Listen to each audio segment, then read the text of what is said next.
America Israel इसीलिए तो डरते थे।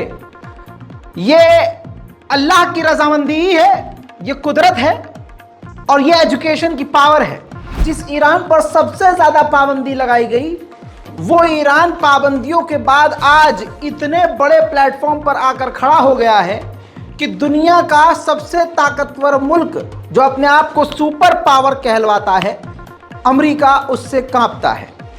इजराइल जिसका लोहा सारी दुनिया मानती है, ईरान से वो घबराता है। अब ऐसे में ईरान की शक्तियां कितनी ज्यादा बढ़ गई हैं, मैं आपको अक्सर बताता रहता हूं और सबूत के साथ। आज आपको बताऊंगा, ईरान ने एक ऐसा खतरनाक बम का टेस्ट किया है जिसने अमेरिका और मिडिल ईस्ट, यूरोप की सांसें नीचे के नीचे एक से रोक ली है। थर्मोबैरिक बम का टेस्ट किया है ईरान ने।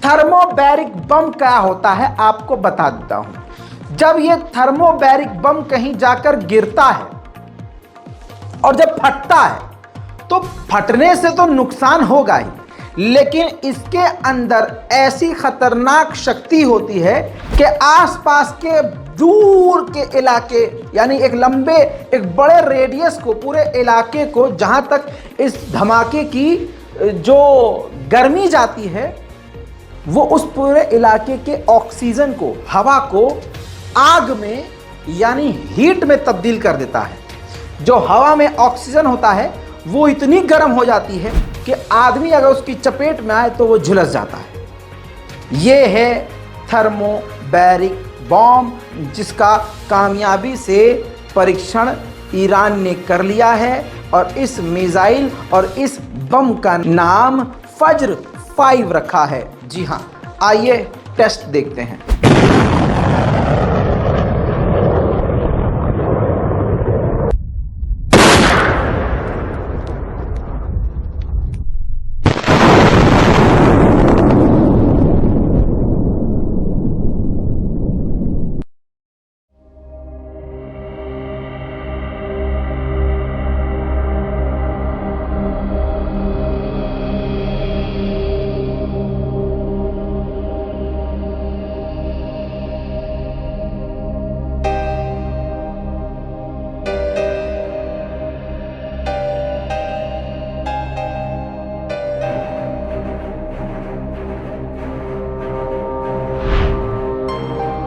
उधर अमेरिका ने इल्जाम ईरान पर यह लगाया है कि जब सीरिया और तुर्की में भूकंप आया था, तो जब सीरिया में मदद ईरान ने भेजी, आटा, चावल, गेहूं, अनाज, इन तमाम चीज़ों के बीच ईरान ने अपने हथियार छुपाकर भेजे थे।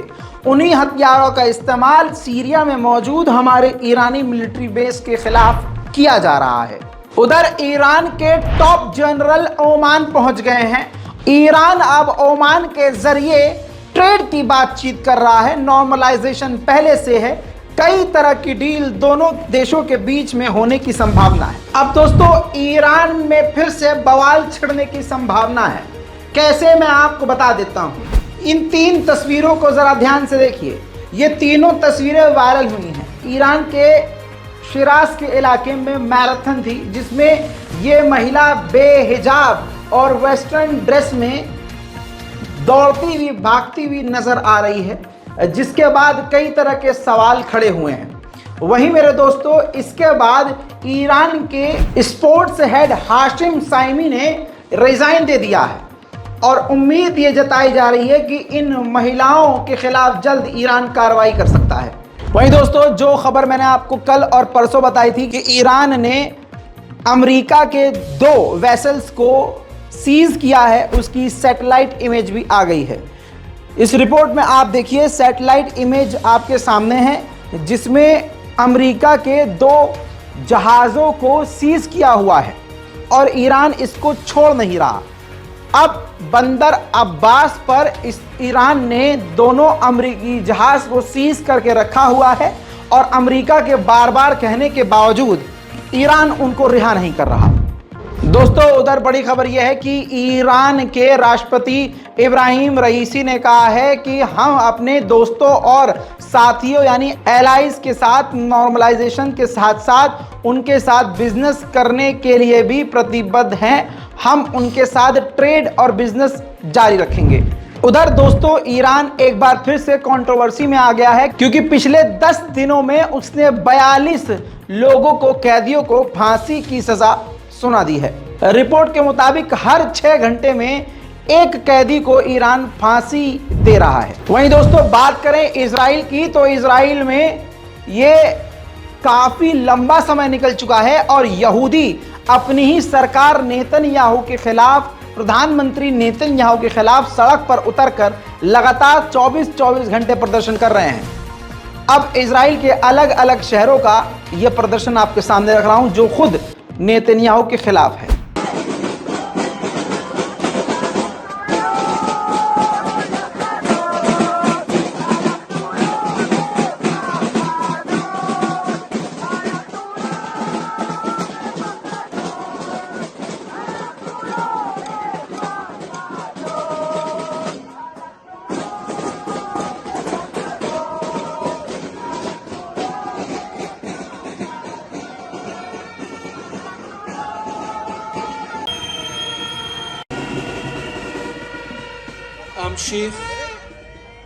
אמשיך להתנדב ולשרת בחיל האוויר בשירות מילואים צבאי פעיל בכל עת שאדרש.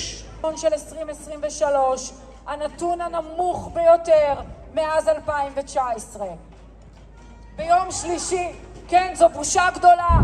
और इस इजराइल की औकात यह है कि जो यूरोपीय यूनियन चंदा देता है, फंड करता है फिलिस्तीन को ताकि फिलिस्तीन के गरीब बच्चे स्कूल में पढ़ लिख सकें, तो यूरोपीय यूनियन के पैसों के द्वारा जो फिलिस्तीन में स्कूल बना था, आखिरकार एक और स्कूल को इजराइल ने तोड़ दिया है।